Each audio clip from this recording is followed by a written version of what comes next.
viewers, I Dr. S.B.K. Lal welcome you all in my YouTube channel। मैं doctor Shashibhushan Kumar Lal अपने YouTube channel में आपका बहुत बहुत स्वागत करता हूं। आज BPSC प्रिपरेशन सीरीज़ में फिजिक्स के अंतर्गत हम ध्वनि को लेकर के आए हैं। तो आज हम देखेंगे कि ध्वनि ये बहुत इम्पोर्टेंट चैप्टर है, ध्वनि से रिलेटेड क्वेश्चन रहता ही है। तो इस बार भी हम देखे थे HM वाला में, इसमें आया था ध्वनि से रिलेटेड श्रव्य परास से क्वेश्चन था। तो हम आज पूरा जानने वाले हैं ध्वनि की उत्पत्ति, ध्वनि की प्रकृति, ध्वनि का संचरण, तरंग, अनुदैर्घ्य एवं अनुप्रस्थ तरंग, तरंग की चाल, अलग अलग माध्यम में ध्वनि की गति, सोनिक बूम, श्रव्य परास, ध्वनि का परावर्तन, ध्वनि का बहुलित परावर्तन, अनुरणन, प्रतिध्वनि, पराश्रव्य तरंग, मानव कान एवं उसकी संरचना, उसकी क्रिया विधि, इन सारे चीज़ों पर हम आज प्रकाश डालेंगे, इनका अध्ययन करेंगे। तो आइए शुरू करते हैं कि ध्वनि क्या है। तो जो कुछ भी हम अपने कान से सुनते हैं वो ध्वनि है।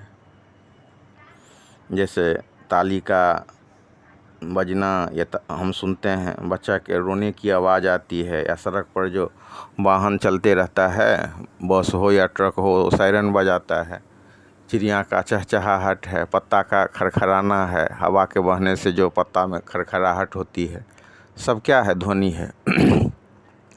तो जो कुछ भी हम अपने कान से सुनते हैं वो ध्वनि है।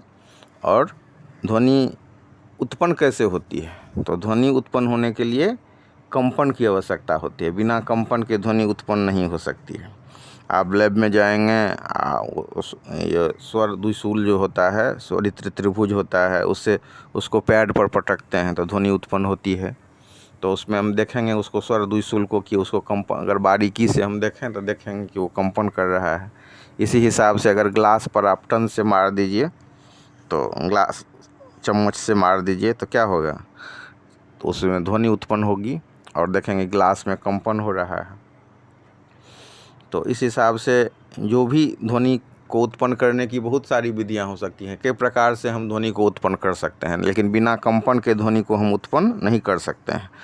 तो अगर संक्षेप में बोलें तो हम कह सकते हैं कि ध्वनि तब तक उत्पन्न नहीं होती है जब तक कि कंपन नहीं हो। तो ध्वनि उत्पन्न होने के लिए कंपन की आवश्यकता होती है। और कंपन का अर्थ क्या होता है? कि वस्तु का तेज़ी से ऊपर नीचे होना। अब साइकिल की घंटी हो या मतलब ग्लास पर आप चम्मच से प्रहार करें तो देखेंगे कि उस कंपन हो रहा है, और कंपन के साथ ही ध्वनि उत्पन्न होती है। जब कंपन होना बंद हो जाता है तो ध्वनि भी बंद हो जाती है। तो इस हिसाब से हम लोगों ने देखा ध्वनि और उसके उत्पत्ति के बारे में कि कैसे मतलब ध्वनि उत्पन्न होती है। तो इसी हिसाब से हम इसको समझ सकते हैं। अब ध्वनि को हम एक अन्य आयाम सब में भी समझ सकते हैं। बहुत सारे आयाम, मोटा मोटी ये डिफिनेशन हुआ, लेकिन ध्वनि एक तरंग है, ध्वनि ऊर्जा का एक रूप है। कैसा ऊर्जा का रूप है ध्वनि? तो ध्वनि ऊर्जा का वह रूप है जो हमारे कान पर पड़ता है तो सुनने की संवेदना उत्पन्न होती है। अगर हमारा कान ठीक है तो सुनने की संवेदना उत्पन्न होती है। चैप्टर के लास्ट में हम कान के बारे में भी पढ़ाएंगे, कैसे कान काम करता है, कैसे मतलब जो है कान की क्रिया अवधि होती है, कैसे कान काम करता है। इन सारे चीज़ों पर हम प्रकाश डालेंगे। तो सबसे पहले हम लोगों ने ध्वनि के बारे में देखा। उसके बाद हम लोग अब देखेंगे कि ध्वनि की उत्पत्ति के बारे में। तो ध्वनि की उत्पत्ति के बारे में जब हम विचार करते हैं तो हम पाते हैं कि ध्वनि उत्पन्न होने के लिए कंपन की आवश्यकता होती है। बिना कंपन के ध्वनि उत्पत्ति, बहुत सारी विधियां हैं जिससे हम ध्वनि को उत्पन्न कर सकते हैं, लेकिन ध्वनि किसी वस्तु में तब तक उत्पन्न नहीं होती है जब वस्तु में कंपन नहीं हो। तो इस हिसाब से हम इसको समझ सकते हैं कि ध्वनि उत्पन्न करने के लिए कंपन की आवश्यकता होती है। लैब में भी बहुत सारे विधियों से हम ध्वनि को उत्पन्न कर सकते हैं। और बहुत सारी घटनाएं हैं प्रकृति में, जब हम ध्वनि की उत्पत्ति को देखते हैं, हम देखते हैं कि ध्वनि कैसे उत्पन्न होती है। या हम मतलब सामान्य ढंग से हम देखें तो ताली बजा करके, किसी चीज़ को पीट करके, किसी चीज़ पर प्रहार करके हम ध्वनि को उत्पन्न कर सकते हैं। अब ये कंपन को समझने के लिए अब ग्लास में आधा पानी भर दीजिए और उस पर नाखून से प्रहार कीजिए, आप देखेंगे कि ग्लास में कंपन हो रहा है। तो इस हिसाब से हम इसको समझ सकते हैं ध्वनि के उत्पत्ति को, कि ध्वनि जब उत्पन्न होता है तो ध्वनि के उत्पन्न करने के लिए कंपन की आवश्यकता होती है। अब इसको समझने के पश्चात अब हम ध्वनि की प्रकृति के बारे में जानेंगे कि ध्वनि की प्रकृति कैसी होती है। तो ध्वनि के बारे में हम लोगों ने देखा कि ध्वनि ऊर्जा का एक रूप है, और वो ऐसा ऊर्जा का रूप है जो हमारे कानों पर पड़ता है तो सुनने की संवेदना उत्पन्न होती है। तो संवेदना क्या होता है? संवेदना के लिए अंग्रेजी में शब्द है सेंसेशन। तो जो मतलब ध्वनि जब हम सुनते हैं तो संवेदना उत्पन्न होती है। तो संवेदना कैसे उत्पन्न होती है, इस पर भी हम विचार करेंगे। संवेदना जो उत्पन्न होती है कि ये एक तरंग, ध्वनि एक प्रकार का तरंग भी न है। तो ये तरंग जब आगे बढ़ता है, तरंग क्या है? तो तरंग एक विक्षोभ है। तो ये जब विक्षोभ आगे बढ़ता है तो उससे सुनने की संवेदना उत्पन्न होती है।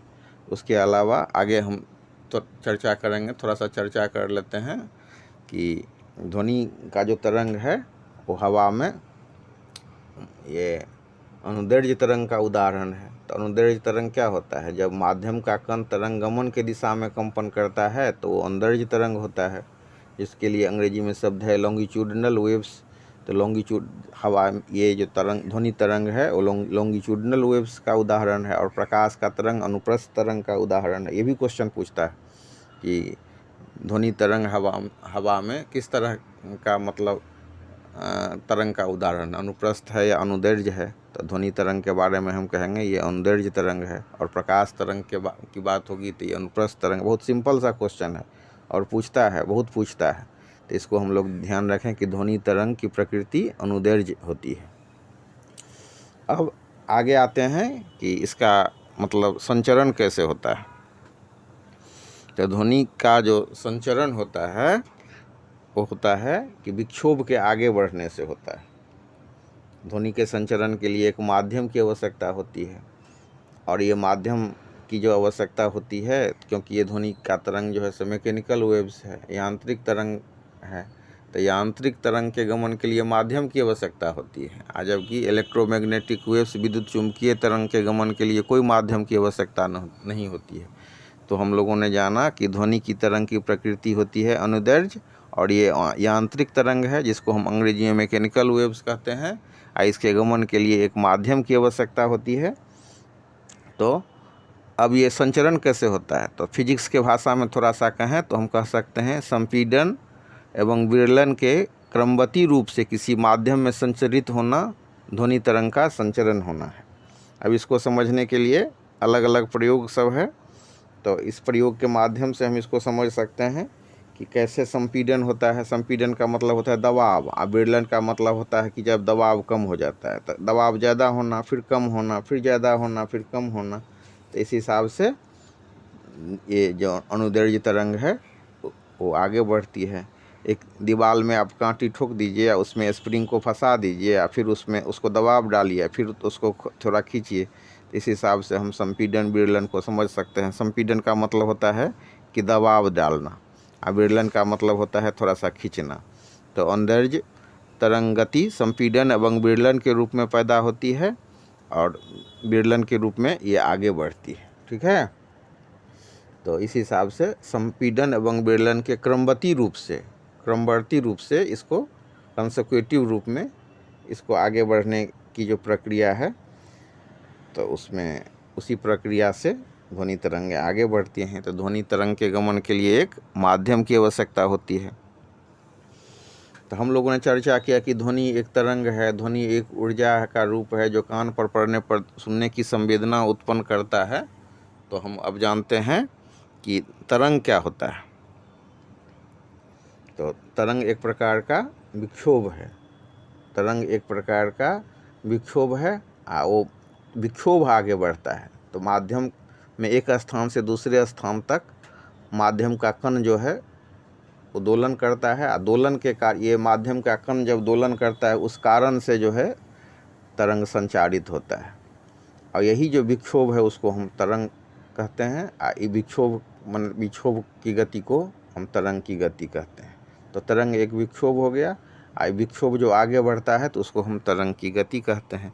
तो ध्वनि का तरंग हवा में क्या हो गया, तो अनुदैर्घ्य तरंग का उदाहरण हो गया। संचरण के लिए एक माध्यम की आवश्यकता होती है। संचरण के लिए जब माध्यम की आवश्यकता होती है तो उसमें हम देखते हैं कि विक्षोभ आगे कैसे बढ़ता है। तो तरंग एक प्रकार का विक्षोभ है जो एक माध्यम से दूसरे स्थान तक फिर माध्यम के कणों की दोलन के गति के कारण ये विक्षोभ आगे बढ़ता है, और इसी विक्षोभ की गति को हम तरंग की गति कहते हैं और विक्षोभ को हम तरंग कहते हैं। इस हिसाब से हम इसको समझ सकते हैं। अब इसको समझने के लिए एक बेलजार का प्रयोग है। तो बेलजार प्रयोग के माध्यम से हम दिखाएंगे कि कैसे मतलब ये आगे बढ़ता है। तो बेलजार के प्रयोग में क्या होता है कि हम एक बेलजार लेते हैं और उसके मुंह पर एक कार्क डाल देते हैं। कार्क में छेद करके हम जो तार निकाल लेते हैं, बेलजार के भीतर में हम इलेक्ट्रॉनिक घंटी लगा देते हैं, नीचे पेंदी में वायुचूसक पंप लगा देते हैं, और वायुचूसक पंप की मदद से हम हवा निकालते हैं। सबसे पहले क्या करते हैं कि ये जो इलेक्ट्रॉनिक घंटी है उस घंटी से जुड़ा हुआ जो तार है उसको निकाल लेते हैं, और तार से फिर हम स्विच को जोड़ते हैं। और जब हम स्विच को दबाते हैं तो हम देखते हैं कि घंटी बज उठती है, और फिर जब हवा निकाल लेते हैं अब उसको जब हम दबाते हैं तो देखते हैं कि ध्वनि उत्पन्न नहीं हो रही है। तो हम इसको चित्र के माध्यम से इसको हम समझेंगे कि कैसे मतलब बेलजार प्रयोग के माध्यम से हम ये देखेंगे कि कैसे ध्वनि के संचरण के लिए एक माध्यम की आवश्यकता होती है। सामान्यतया जो हम एक दूसरे की, अब जैसे हम कुछ बोल रहे हैं, आप मेरी आवाज़ को आप सुन रहे हैं, तो यहाँ माध्यम हवा होता है। तो ध्यान देने वाली बात है कि जितना ठोस माध्यम होगा उसमें ध्वनि की गति उतनी ज़्यादा होगी, और जितना विरल माध्यम होगा उसमें ध्वनि की गति उतनी कम होगी। लोहा है तो एल्युमिनियम है तो उसमें ध्वनि की वेग ज़्यादा होती है। वो भी हम दिखाएंगे कि अलग अलग माध्यम में अलग अलग जो माध्यम है उसमें ध्वनि का वेग कितना होता है, उस पर भी हम चर्चा करेंगे। तो यहाँ हम बेलजार प्रयोग पहले देख लेते हैं। बेलजार प्रयोग में क्या होता है कि यहाँ देख रहे हैं ना, ये बेलजार है, बेलजार के भीतर में हम घंटी को देख रहे हैं। तो घंटी से जुड़ा हुआ जो तार है उसको हम निकाल लेते हैं, वो कॉर्क में छेद करके उसको बाहर निकाल लेते हैं, और वो तार से स्विच जुड़ा हुआ होता है। स्विच में जो है जब ये हम स्विच दबाते हैं तो घंटी की आवाज़ सुनने लगते हैं। पेंदी में हम क्या देख रहे हैं, पेंदी के नीचे जो है तार, ये वायुचूसक पंप है, वैक्यूम पंप है, उसके मदद से जब हम हवा को निकाल लेते हैं और फिर घंटी को दबाते हैं तो फिर हम कोई ध्वनि को नहीं सुनते हैं। तो इस हिसाब से बेलजार प्रयोग के माध्यम से हम देखेंगे कि कैसे ध्वनि गमन के लिए एक माध्यम की आवश्यकता होती है। जब माध्यम नहीं होगा तो हम ध्वनि को नहीं सुन सकेंगे, जब माध्यम होगा तो हम ध्वनि को सुन सकेंगे। फिर अगर उसमें हवा भर देते हैं और फिर घंटी के स्विच को दबाते हैं तो फिर ध्वनि को सुनते हैं, और जब उसमें से हवा निकल जाता है और घंटी को दबाते हैं घंटी के स्विच को, तो हम ध्वनि नहीं सुनते हैं। तो इस प्रकार से हम समझ सकते हैं कि ध्वनि गमन के लिए एक माध्यम की आवश्यकता होती है। ध्वनि के तरंग के गमन के लिए एक माध्यम की आवश्यकता होती है। ध्वनि के संचरण के लिए एक माध्यम की आवश्यकता होती है। ध्वनि के संचरण को समझने के लिए यह बेलजार प्रयोग बहुत उपयोगी प्रयोग है। तो इस हिसाब से हम इसको समझ सकते हैं। और उसके बाद अब हम लोग थोड़ा ये इसको समझ लेने के बाद हम चर्चा करेंगे अनुप्रस्थ एवं अनुदैर्घ्य तरंग पर। तो अनुदैर्घ्य तरंग क्या होता है, तो अनुदैर्घ्य तरंग माध्यम के कणों की गति जब कंपन की दिशा में होती है, मतलब जो तरंग जो गमन करता है ना, तो तरंग जो गमन होता है तो उसमें माध्यम का कण दोलन करता है तो वो दोलन अगर माध्यम के तरंगमन के दिशा में होगा तो अनुदैर्ध्य तरंग होगा। माध्यम का कण जब इस प्रकार से कंपन करेगा कि तरंग संचरण के लंबवत दिशा में माने वो कंपन करेगा, मतलब माध्यम के कंपन की दिशा जब तरंग संचरण के लंबवत होगी तो ये हो जाएगा अनुप्रस्थ तरंग। तो ध्वनि तरंग जो है हवा में, ये ध्वनि तरंगों की प्रकृति कैसी होती है तो अनुदैर्ध्य तरंग की प्रकृति होती है।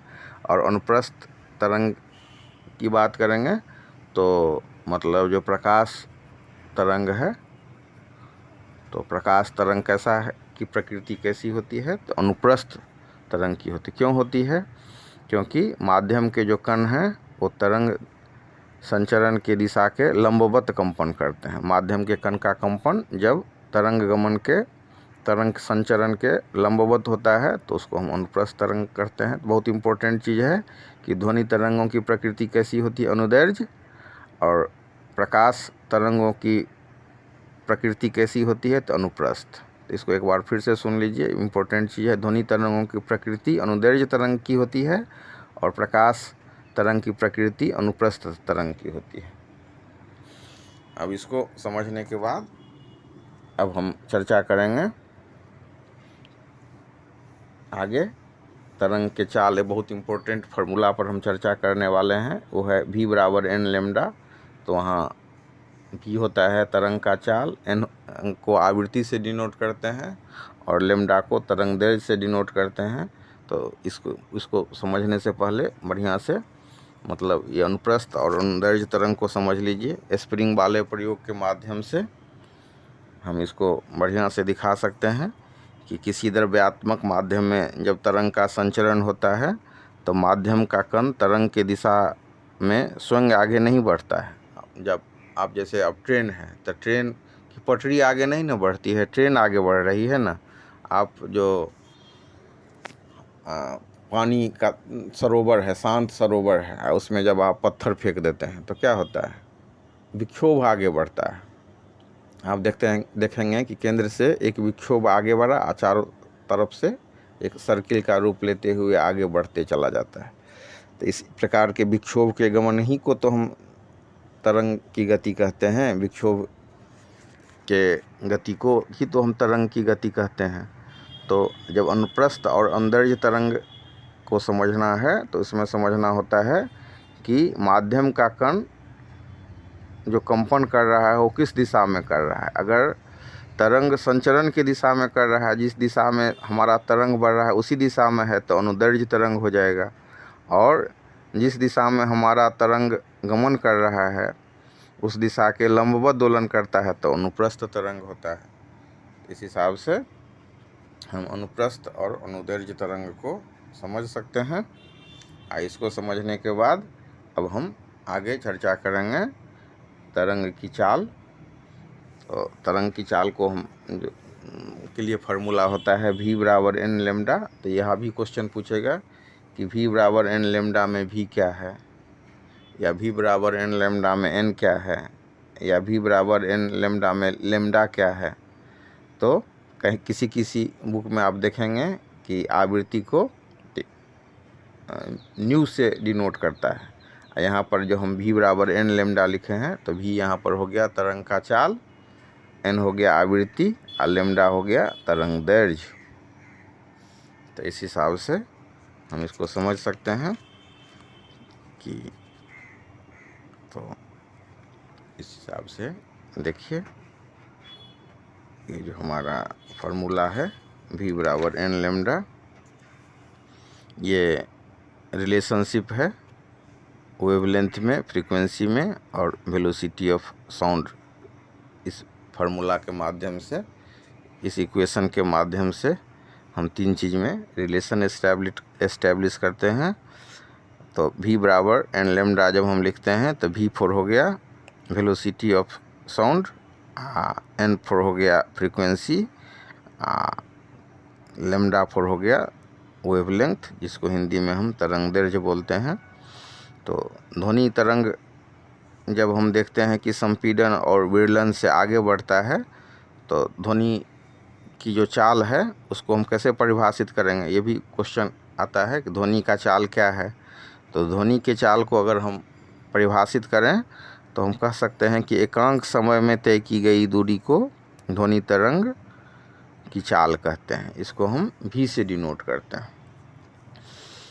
अब कितना समय में ध्वनि तरंग दूरी तय कर रहा है, तो जितना समय में ध्वनि तरंग दूरी तय करता है उसका आवर्त काल हो गया।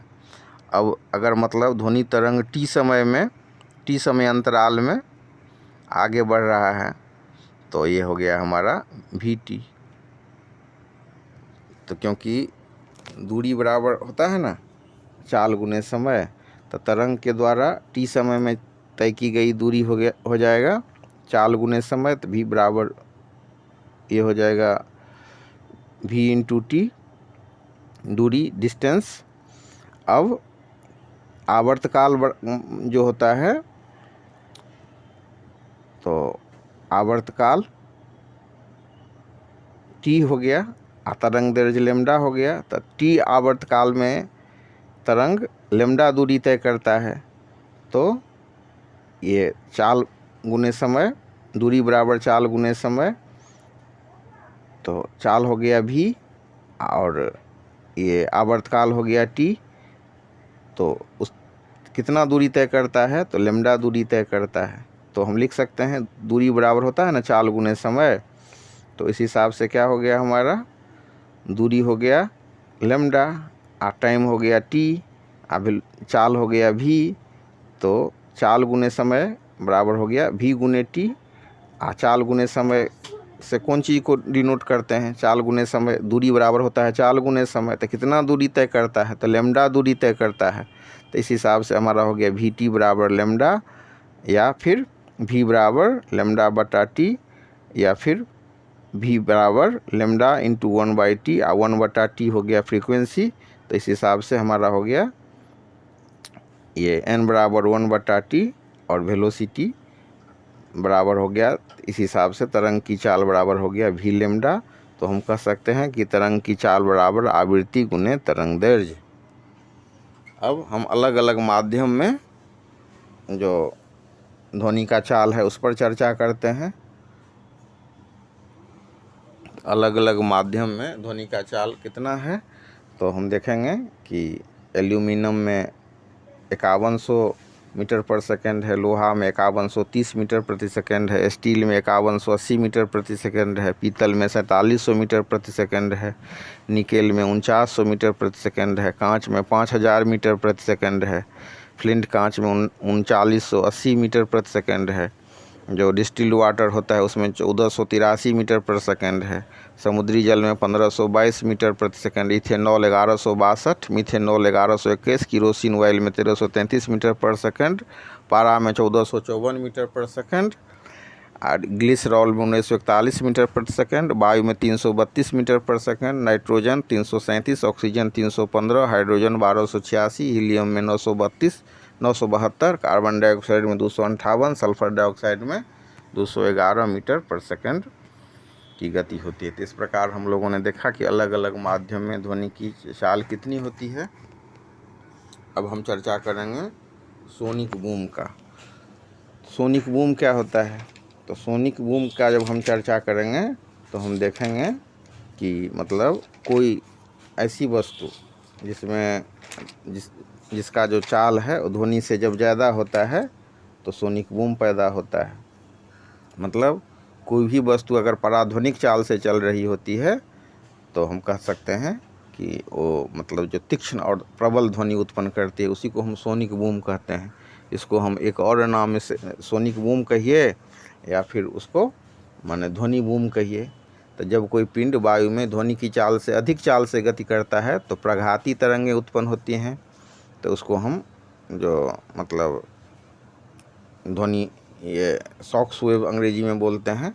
तो ध्वनि बूम क्या हो गया, या मतलब सोनिक बूम क्या हो गया कि जब कोई वस्तु वायु में ध्वनि की चाल से अधिक चाल से गतिमान होती है तो कहा जाता है कि वो पराध्वनिक चाल से चल रही होती है।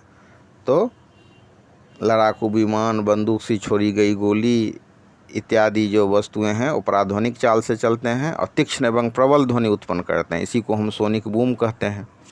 और ये ध्वनि उत्पादक मतलब जब कोई वस्तु ध्वनि उत्पादक स्रोत ध्वनि की चाल से अधिक तेज से गतिमान होती हैं तो वायु में प्रघाती तरंगें उत्पन्न करती हैं।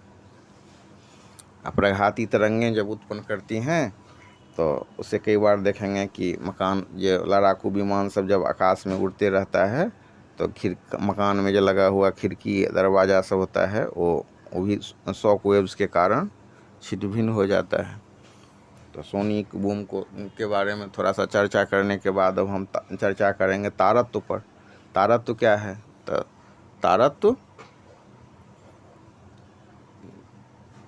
तारत्व ध्वनि का वह गुण है जिससे ध्वनि का मोटा या पतला होना समझा जाता है। और पुरुष की आवाज़ इस जो थोड़ा सा मोटा होता है ना, महिला की आवाज़ थोड़ी सी पतली होती है, तो हम कह सकते हैं कि महिलाओं की आवाज़ का तारत्व उच्च होता है और पुरुष का आवाज़ थोड़ा सा मोटा होता है, तो उस हिसाब से हम कह सकते हैं कि पुरुष के ध्वनि का तारत्व थोड़ा सा कम है।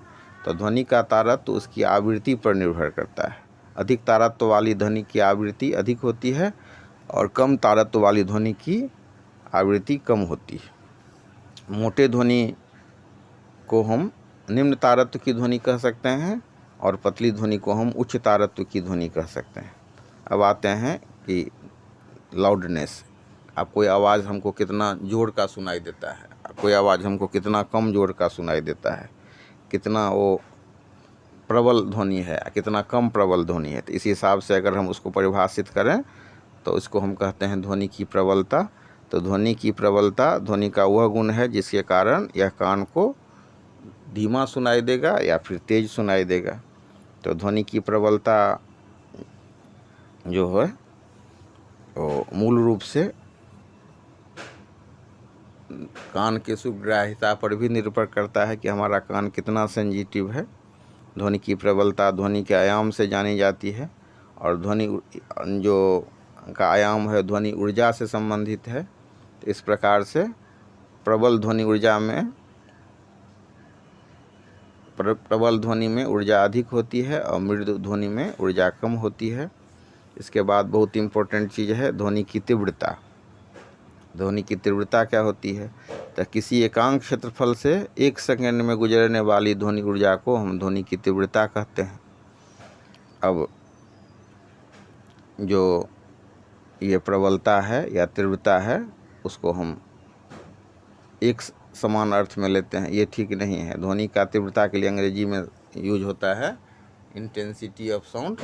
तो इंटेंसिटी ऑफ साउंड उसको अगर परिभाषित करें तो हम इस हिसाब से कह सकते हैं कि एकांक क्षेत्रफल में 1 सेकंड में गुजरने वाली ध्वनि ऊर्जा को हम ध्वनि की तीव्रता कहते हैं। अब उसके बाद मतलब हम चर्चा करेंगे गुणता पर। गुणता उसका क्या गुण है ध्वनि का? तो सुस्वर ध्वनि की गुणता उसका एक गुण है जिससे समान तारत्व एवं समान तीव्रता की विभिन्न ध्वनियों के बीच के अंतर का बोध होता है। अब एक विशेष आवृत्ति की ध्वनि जो होती है उसको हम टोन कहते हैं। अब सामान्य रूप से विभिन्न टोनों से उत्पन्न ध्वनि को हम स्वर कहते हैं। यह कर्णप्रिय या मधुर हो सकता है, शोर या कोलाहल हो सकता है। अब आगे थोड़ा सा एडवांस रूप में आप देखेंगे close organ pipe, open organ pipe. और ध्वनि पर बहुत सारा काम हुआ है। अब जो भारत में जो एक नोबेल प्राइज विजेता जो वैज्ञानिक हुए चंद्रशेखर वेंकट रामन, उनकी पत्नी बहुत अच्छी गायिका थी। तो पहले क्या होता था, हम लोग जानते हैं ना कि चंद्रशेखर वेंकट रामन को जो नोबेल प्राइज़ मिला वो प्रकाश के क्षेत्र में मिला, लेकिन वो प्रकाश के ही क्षेत्र में काम नहीं किए हैं। उनकी जो श्रीमती जी थी वो बहुत अच्छी गायिका थी और उस समय में भारतीय वाद्य को एकॉस्टिक्स के जो साइंटिस्ट लोग हैं वो मान्यता नहीं देते थे। तो उन्होंने साबित कर दिया, उन्होंने सारे वाद्य को बजा करके देखा और साबित कर दिया कि ये भी जो एकॉस्टिक्स के सिद्धांत पर, ध्वनि के सिद्धांत पर उतना ही खरा है जितना कि पाश्चात्य वाद्य हैं। तो मृदंग, सितार, पखावज, एकतारा, हारमोनियम, तो ये सारे वाद्यों को बजा करके उन्होंने दुनिया के सामने में ये साबित कर दिया कि ये जो हमारा वाद्य है वो भी उतना ही वैज्ञानिक है, ध्वनि के सिद्धांत पर उतना ही खरा है। तारत तो इस सब को साबित करने के लिए जो ये ध्वनि सब का जो गुण है, प्रबलता, तारत, गुणता, तो इस सब की आवश्यकता होती है। तो संक्षेप में हम चर्चा कर लेते हैं कि प्रबलता क्या है। ध्वनि की प्रबलता अर्थात लाउडनेस उसका वह गुण है जिसके कारण यह कान को धीमी अथवा तेज सुनाई देती है। ध्वनि की तीव्रता क्या है, तो किसी एकांक क्षेत्रफल में से 1 सेकंड से में गुजरने वाली ध्वनि ऊर्जा को हम ध्वनि की तीव्रता कहते हैं। और गुणता, स्वर ध्वनि की गुणता क्या है, तो सुस्वर ध्वनि की गुणता उसका वह गुण है जिसके कारण सामान्य तारत एवं सामान्य तीव्रता की विभिन्न ध्वनियों के बीच अंतर का बोध होता है। उसके बाद ध्वनि का टोन किसे कहते हैं, तो ध्वनि का टोन जो होता है वो विशेष आवृत्ति के ध्वनि को हम टोन कहते हैं, या यूँ भी कह सकते हैं कि एक विशेष आवृत्ति की ध्वनि को हम टोन कहते हैं। उसके बाद आइए आते हैं स्वर पर। तो स्वर क्या होता है, तो स्वर होता है कि सामान्य रूप से विभिन्न टोनों से उत्पन्न ध्वनि को स्वर कहते हैं। अब इसके बाद आते हैं श्रव्य परास पर। श्रव्य परास क्या होता है, तो श्रव्य परास के लिए अंग्रेजी में शब्द है ऑडियोबल रेंज। तो पूछता है प्रश्न कि मतलब मनुष्य का जो है श्रव्य सीमा कितना है। मनुष्य जो है हर एक साउंड को नहीं सुन सकता है, एक खास ही सीमा का साउंड है जिसको हमारा कान सुन सकता है। तो मनुष्य के लिए श्रव्य सीमा है 20 हर्ट्ज से 20,000 हर्ट्ज तक, इसी ध्वनि को हमारा कान सुन सकता है। तो मनुष्य के लिए श्रव्य परास कितना हो गया, 20 हर्ट्ज से 20,000 हर्ट्ज। इसको हम श्रव्यता की सीमा भी कहते हैं, लिमिट्स ऑफ ऑडिबिलिटी। श्रव्य परास भी कहते हैं। ये हो गया ऑडियोबल रेंज। तो मनुष्य के लिए ऑडियोबल रेंज कितना हो गया, 20 हर्ट्ज से 20,000 हर्ट्ज तक। तो इसको हम लोग बढ़िया से जान लें। अब 20 हर्ट्ज से जो कम की ध्वनि होगी तो उसको हम अवश्रव्य तरंग कहते हैं, इंफ्रासोनिक वेव्स कहते हैं, इंफ्रासोनिक साउंड कहते हैं। ये भी ऑडियोबल नहीं है, ये भी इसको भी हमारा कान नहीं सुन सकता है। और अगर 20,000 हर्ट्ज से ज़्यादा की ध्वनि है तो उसको भी हमारा कान नहीं सुन सकता है। तो आपको यह जान करके आश्चर्य होगा कि कुछ जीव ऐसे हैं वातावरण में, पृथ्वी पर, जो मतलब 20 हर्ट्ज से कम के ध्वनि को भी सुन सकते हैं। जैसे मतलब हाथी हो गया, व्हेल हो गया, ये सब 20 हर्ट्ज से कम ध्वनि को उत्पन्न करते हैं और सुन भी सकते हैं। और मतलब भूकंप आने पर भी 20 हर्ट्ज से कम आवृत्ति की तरंग उत्पन्न होती है। तो कई बार जब देखेंगे कि भूकंप आया तो गाय जो रंभाने लगती है, खुट्टा तोड़ने लगती है, चिड़ियाँ चहचहाने लगती है, और कुछ जो मतलब हाथी चिंघाड़ने लगता है। तो ऐसा क्यों होता है, तो इसका कारण यही है कि मतलब भूकंप सबके समय में 20 हर्ट्ज से कम माने आवृत्ति की ध्वनि तरंगें उत्पन्न होती हैं। इसके कारण क्या होता है कि कुछ जानवर जो है सो उस पर संवेदनशील हो जाते हैं, और कुछ जीव जो हैं सो 20,000 हर्ट्ज से, जैसे चमगादड़ है तो 1 लाख हर्ट्ज का तरंग उत्पन्न कर सकता है, 1 लाख हर्ट्ज के आवृत्ति का ध्वनि उत्पन्न कर सकता है और उसको सुन सकता है। तो लेकिन हमारा कान का जो ऑडियोबल रेंज है, श्रव्य परास है, वो 20 हर्ट्ज से 20,000 हर्ट्ज ही है। तो हमारा कान 20 हर्ट्ज से कम आवृत्ति के ध्वनि को भी नहीं सुन सकता है और 20,000 हर्ट्ज से ज़्यादा के ध्वनि को भी नहीं सुन सकता है। तो यहाँ क्वेश्चन आता है, 2 तरह से क्वेश्चन आता है कि अवश्रव्य तरंग क्या है। तो अवश्रव्य तरंग है 20 हर्ट्ज से कम आवृत्ति के ध्वनि को हम अवश्रव्य ध्वनि कहते हैं या अवश्रव्य तरंग कहते हैं।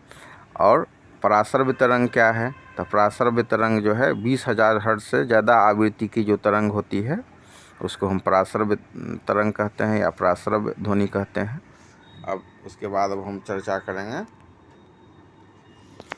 कि ध्वनि का परावर्तन, कि जैसे प्रकाश का परावर्तन होता है, हम देखते हैं ना कि प्रकाश किसी परावर्तक सतह से प्रकाश के लौटने की घटना को हम प्रकाश का परावर्तन कहते हैं।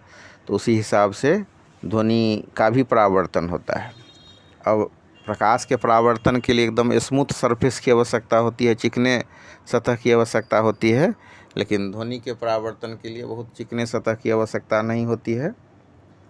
आप पहाड़ कहीं पर चले जाइए, पहाड़ पर कोई बोलिए राम या किसी का नाम लीजिए या कू, तो देखिएगा कि वो गूंज रहा है।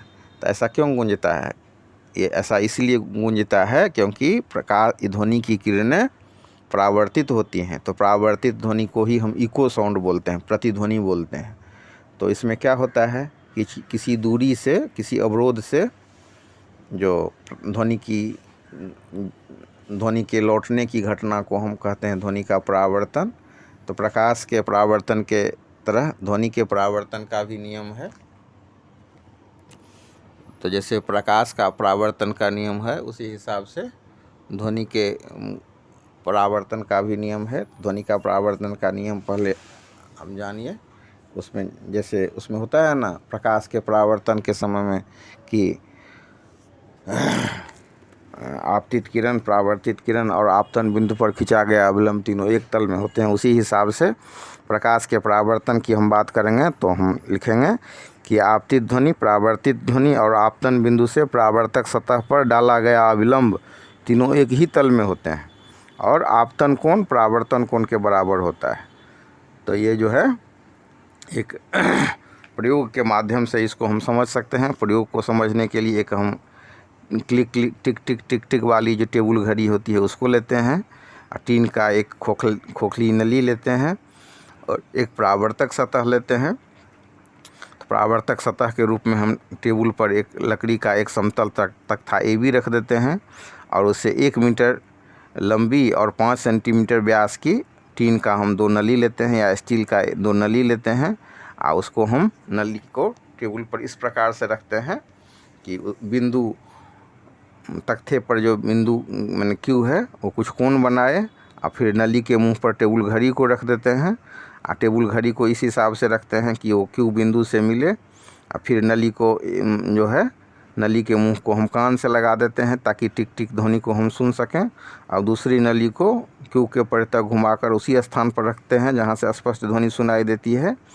और फिर हम जब घड़ी की ध्वनि को पहली नली के भीतर से होकर जाने देते हैं, तख्ता तक वो पहुंचता है और टकरा करके फिर वहां से वापस लौटता है, तो एक कान में लगा करके हम ध्वनि को सुनते हैं।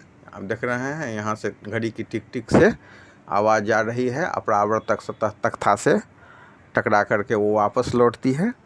और इस हिसाब से हम फिर देखते हैं कि आपतन कोण अपरावर्तन कोण के बराबर होता है। यहाँ पर देख रहे हैं आपतन कोण हो गया PQS, अपरावर्तन कोण हो गया RQS। आप फिर देख रहे हैं कि ये दोनों अक्ष जो है आपतित ध्वनि की दिशा PQ और परावर्तित ध्वनि की दिशा QR है, और आपतन बिंदु Q पर जो अविलंब डाला गया है SQ, तो तीनों एक ही तल में है।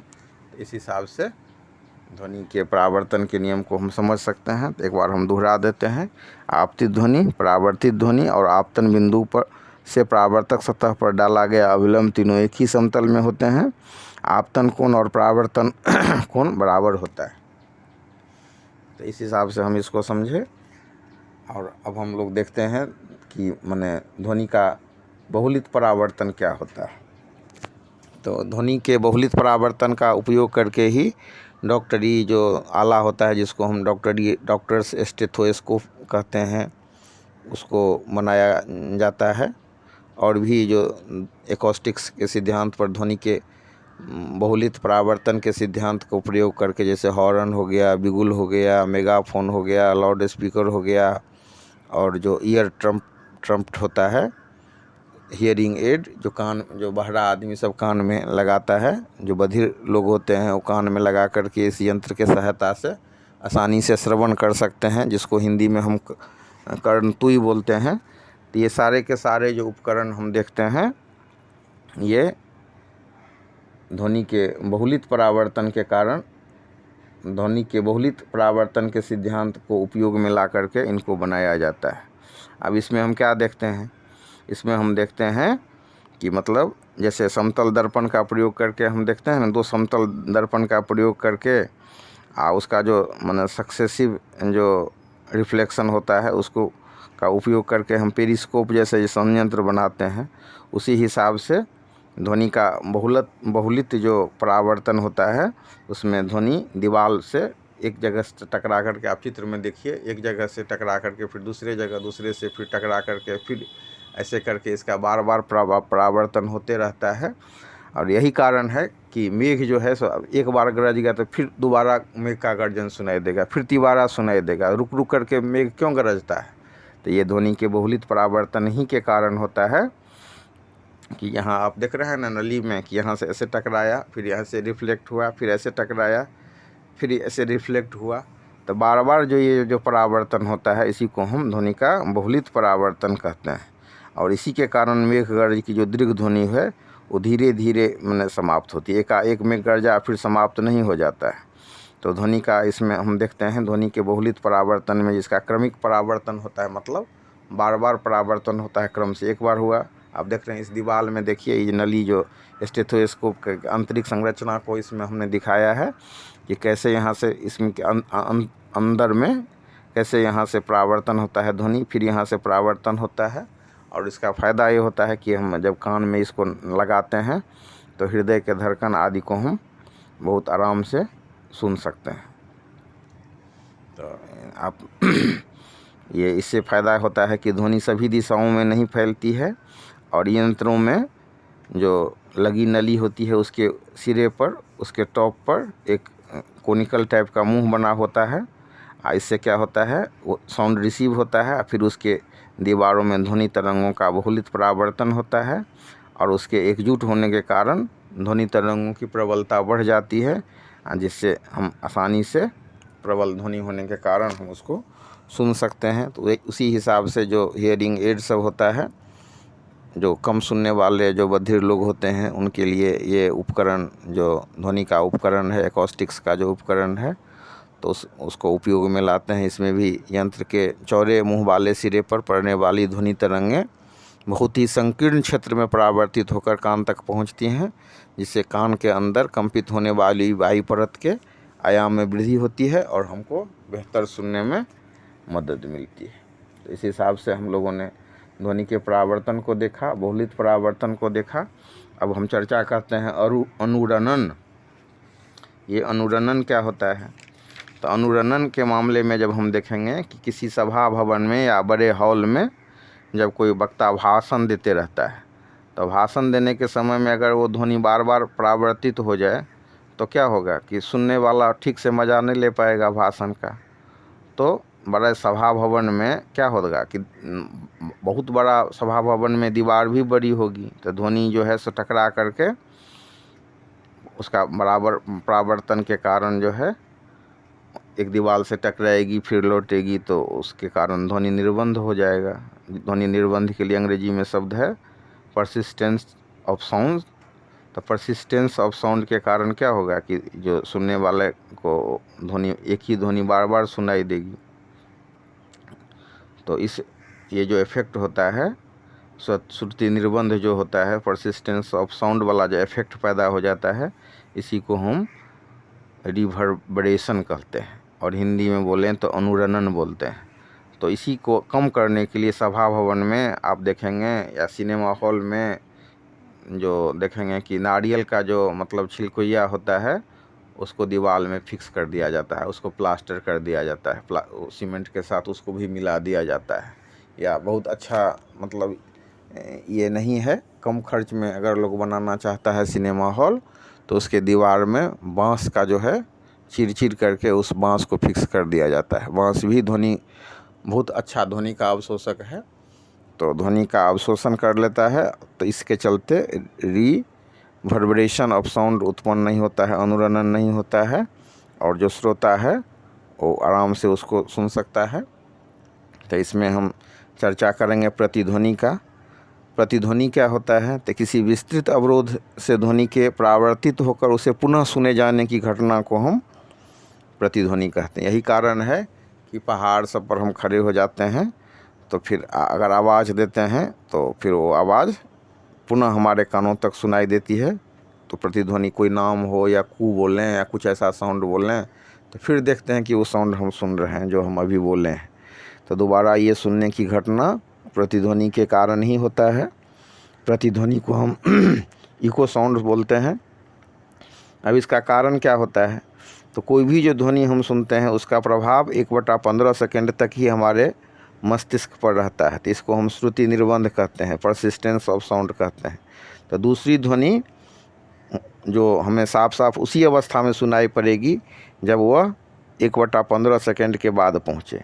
तो ध्वनि की चाल अगर हम उसको मान लेते हैं हवा में 330 मीटर पर सेकंड, तो 330 मीटर पर सेकंड है तो 1/15 सेकंड में 22 मीटर की दूरी तय करेगी। तो किसी ध्वनि को स्पष्ट सुनने के लिए कम से कम उसकी दूरी 11 मीटर होनी चाहिए।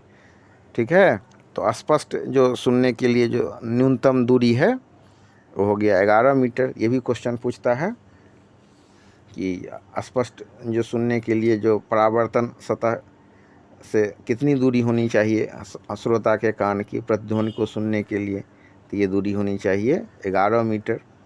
अब प्रतिध्वनि का क्या सब उपयोग होता है? तो प्रतिध्वनि का उपयोग होता है ध्वनि का चाल निकालने में। अब ध्वनि का चाल 330 मीटर पर सेकंड हम लोग पढ़ते हैं ना, ये भी क्वेश्चन पूछता है कि हवा में ध्वनि की चाल कितनी है। तो एग्जैक्ट 330 मीटर नहीं, इससे पहले हमने चर्चा किया ना कि एल्युमिनियम में और लोहा में, कांच में, जैसे एल्युमिनियम में 5100 मीटर, लोहा में 3130, स्टील में 5180, पीतल में 4700। तो एग्जैक्ट अगर हम बात करें तो वायु में तो वायु मिश्रण है तो 332 मीटर पर सेकंड है, लेकिन सुविधा के लिए कैलकुलेट करने के लिए इसको हम 330 मीटर मान लेते हैं।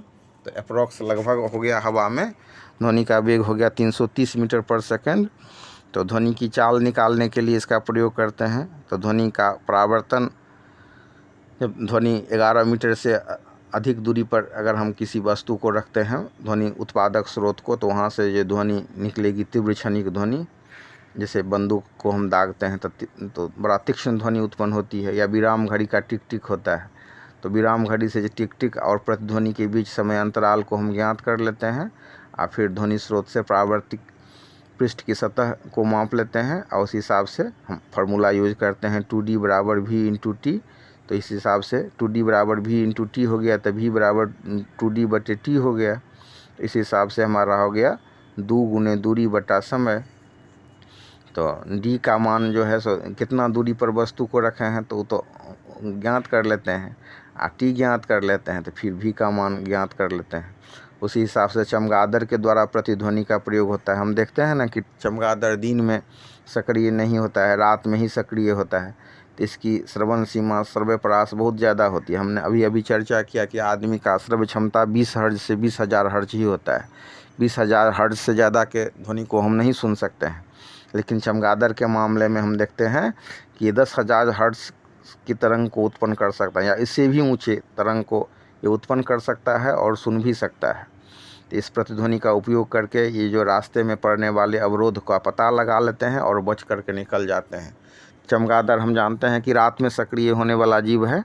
तो ये रात में जो एकदम गहन अंधेरा में भी ये 10,000 हर्ट्ज से भी ज़्यादा का आवृत्ति का तरंग उत्पन्न करेगा, और वो जो तरंग वापस वहाँ से टकरा करके किसी अवरोधक से लौटता है, टारगेट से लौटता है, या रास्ता में उड़ रहा है, रास्ते में कुछ अवरोध है, कुछ बाधा है जिससे उसको पार नहीं करना है, तो टकराने से बच जाता है। क्योंकि वहाँ से जब ये साउंड 10,000 1 लाख हर्ट्ज तक का साउंड उत्पन्न किया और वो जो वहाँ से तुरंत टकरा करके लौटा, तो समझ जाता है कि रास्ता में अवरोधक है। तो इस हिसाब से चमगादड़ 1 लाख हर्ट्ज की तरंग को भी उत्पन्न कर सकता है और सुन सकता है, और इस प्रकार अपने रास्ते में पड़ने वाले अवरोध से वो बच करके आगे बढ़ जाते हैं। तो हमने देखा कि ये 20 हर्ट्ज से कम का जो वेव होता है उसको हम अवश्रव्य तरंग कहते हैं, और 20,000 हर्ट्ज से जो ज़्यादा का वेव होता है उसको हम पराश्रव्य तरंग कहते हैं। तो पराश्रव्य तरंग जो है अवश्रव्य तरंग है, तो उसका जो है रेंज को हम लोग ध्यान में रखें कि 20 हर्ट्ज से ज़्यादा का हो गया अवश्रव्य, और 20,000 हर्ट्ज से ज़्यादा हो गया तो पराश्रव्य। अंग्रेजी में बोलें, अंग्रेजी शब्द में अवश्रव्य तरंग के लिए इंफ्रासोनिक वेव्स होता है और पराश्रव्य के लिए अल्ट्रासोनिक वेव्स होता है। तो इसका अलग अलग जो उपयोग होता है, तो इसका उपयोग मतलब औषधि विज्ञान में भी होता है। जैसे बहुत प्रचलित शब्द है एक इकोकार्डियोग्राफी, जिसको संक्षेप में हम इको बोलते हैं। कोई आदमी को अगर मतलब सीना उना में दर्द रहा या हार्ट का कंप्लेन होता है, हार्ट का वाल्व जाम है कि नहीं है, इसको पता करने के लिए हम इकोकार्डियोग्राफी का सहारा लेते हैं। तो इकोकार्डियोग्राफी में क्या होता है, हाई फ्रीक्वेंसी का जो साउंड है वो हृदय के विभिन्न भागों में दिया जाता है, ट्रांसमिट किया जाता है, और वो जो वहाँ से परावर्तित होकर के रिफ्लेक्ट होकर के फिर मशीन में आता है। तो उस हिसाब से पता चलता है कि हृदय के बारे में कि कहाँ पर ब्लॉकेज है, कहाँ पर जाम नहीं है। तो इसमें भी हम अल्ट्रासोनिक वेव्स का इस्तेमाल करके इको कार्डियोग्राफी का जो मशीन होता है इसी सिद्धांत पर बनाया जाता है, ताकि जो ये सोनिक वेव्स है ये हार्ट के विभिन्न भाग से लौट करके उसके बारे में हमें बताए। उसी हिसाब से एक अन्य उपकरण है अल्ट्रासोनोग्राफी। तो अल्ट्रासोनोग्राफी के मामले में हम देखेंगे कि कैसे मतलब जो शरीर के जो आंतरिक अंग होते हैं उनका कैसे हम चित्र देखते हैं मशीन में, मॉनिटर पर जो अल्ट्रासोनोग्राफर है वो देखते रहते हैं।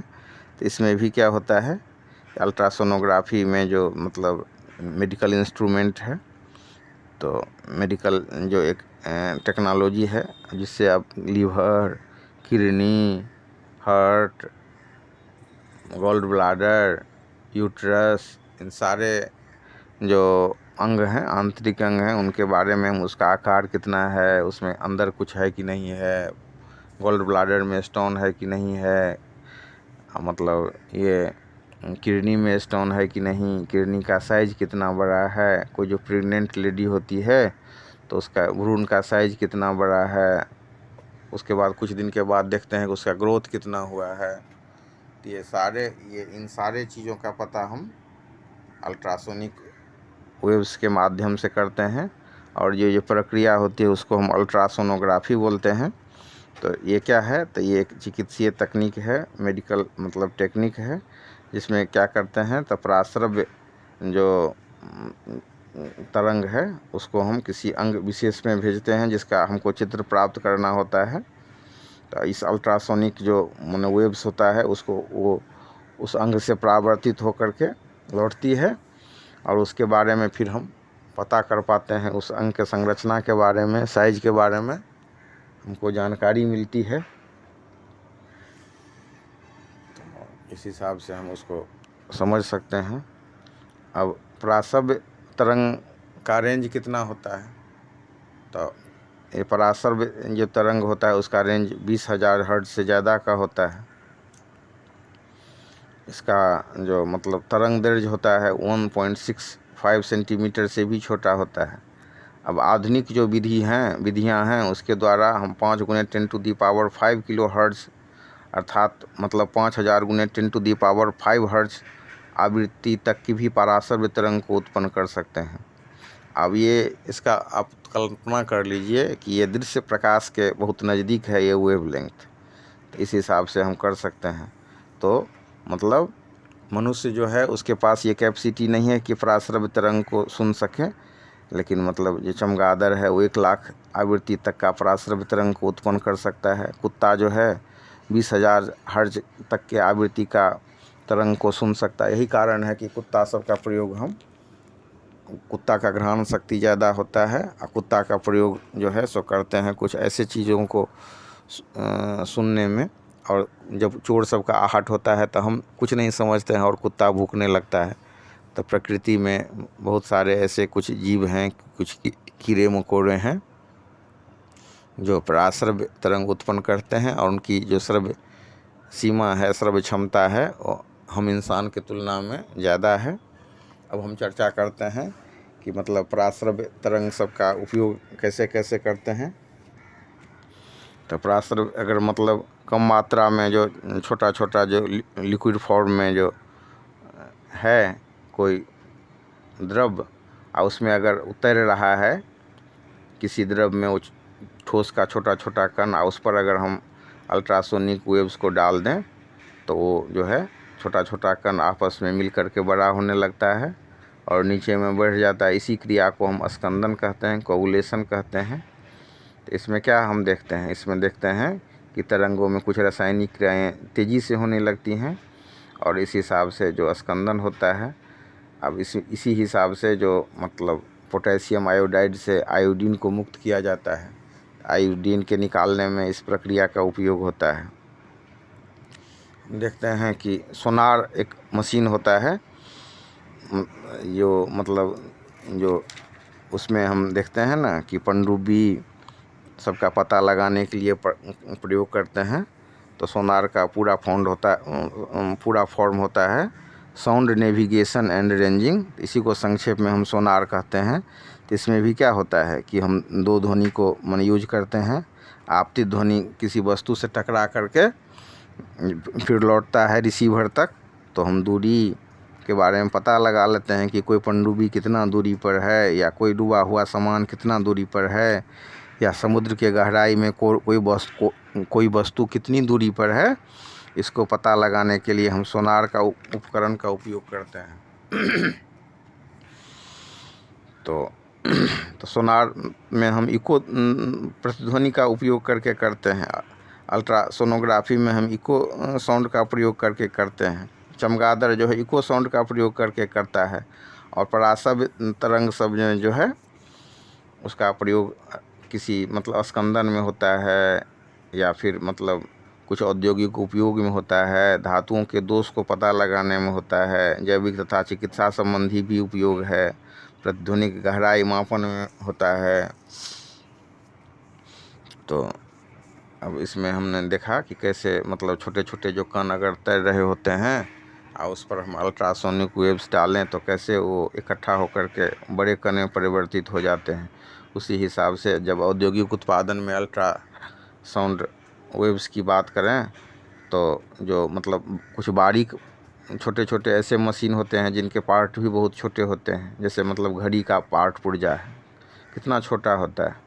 तो उसको साफ उफ करने के लिए परासरवित रंग का अल्ट्रासोनिक वेव्स का उपयोग होता है।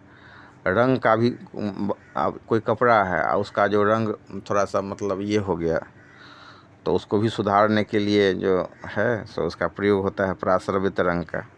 समुद्री जो पनडुब्बी सब है, अगर वो गहराई में है, कितनी गहराई पर है, तो उसके गहराई को पता लगाने के लिए, और जो बड़ा बड़ा जो हिमशैल होता है, समझ लीजिए कि जितना बड़ा मतलब फ्लेट होगा, जितना बड़ा ट्रेन होगा, उतना बड़ा बड़ा जो है हिमशैल, प्लावी हिमशैल तरता रहता है।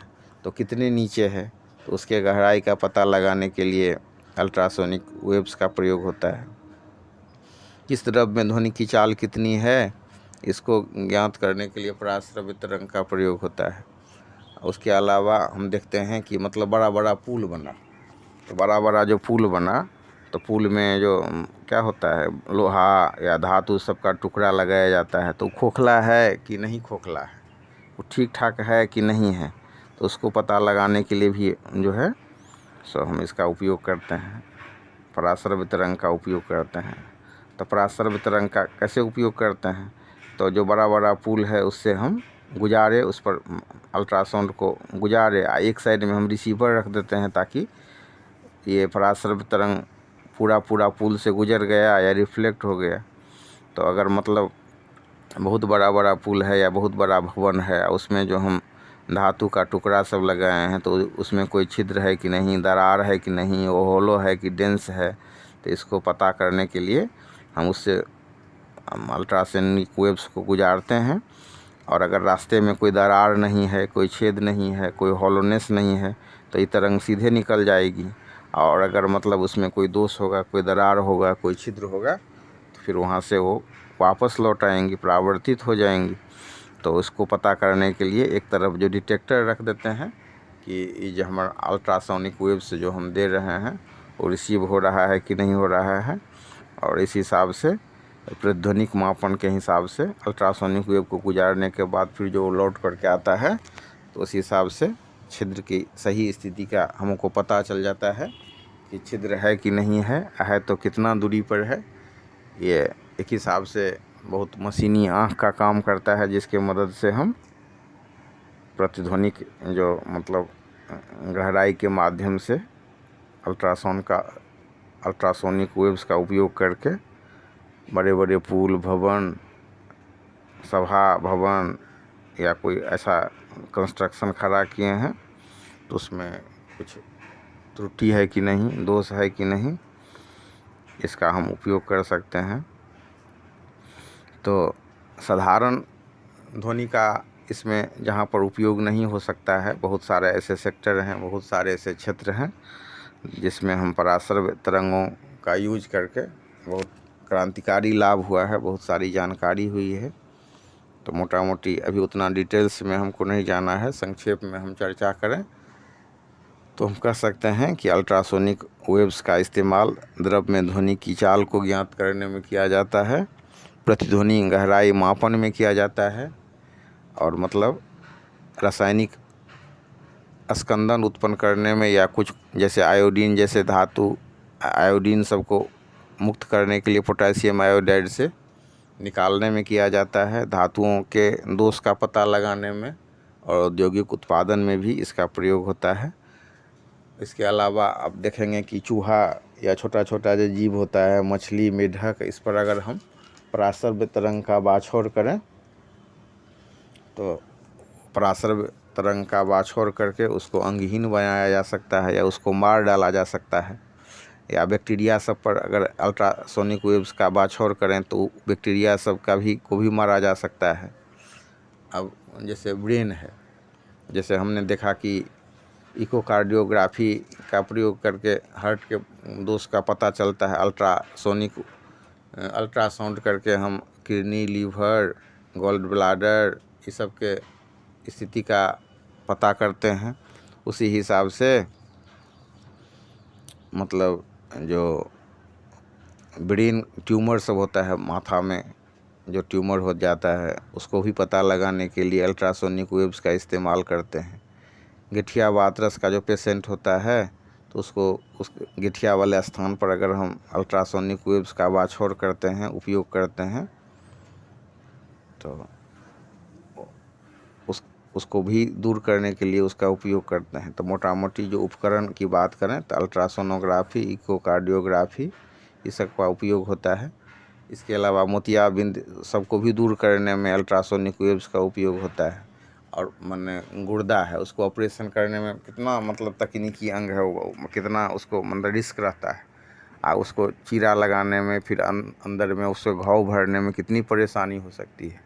तो इससे निजात पाने के लिए बहुत छोटा चीरा लगाया जाता है और किडनी के पत्थर को अल्ट्रासोनिक वेव्स के मदद से तोड़ डाला जाता है, फिर आसानी से उसको निकाल लिया जाता है। तो इस सब लाभ से, इस सब तरह से हम देखेंगे कि कितना मतलब हम अल्ट्रासोनिक वेव्स का उपयोग करके कैसे हम इसका लाभ प्राप्त करते हैं। अब हम चर्चा करते हैं मानव कान के बारे में। मानव कान क्या है, तो हम जानते हैं ना कि ये हमारा बहुत प्रमुख ज्ञानेंद्रियों में से एक है।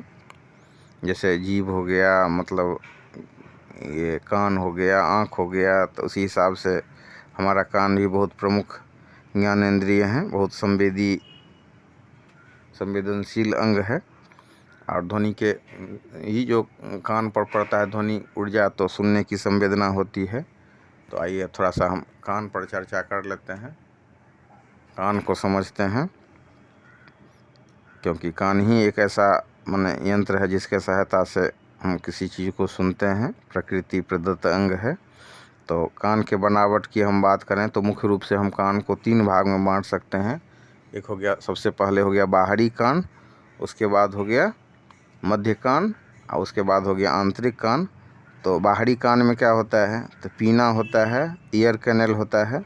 पीना ही को हम अंग्रेजी में कर्ण पल्लव बोलते हैं, और ईयर कैनल को हम कर्ण नलिका कहते हैं। तो यहाँ आप देख रहे हैं ना कि मतलब ये कान हो गया बाहरी कान, जो दिखाई देता है वो हो गया कर्ण पल्लव, और उससे एक नली गुजर रही है जिसको हम ईयर कैनल या हिंदी में बोलें तो कर्ण नलिका कहते हैं। इसका खुला भाग बाहर से ही दिखाई पड़ता है।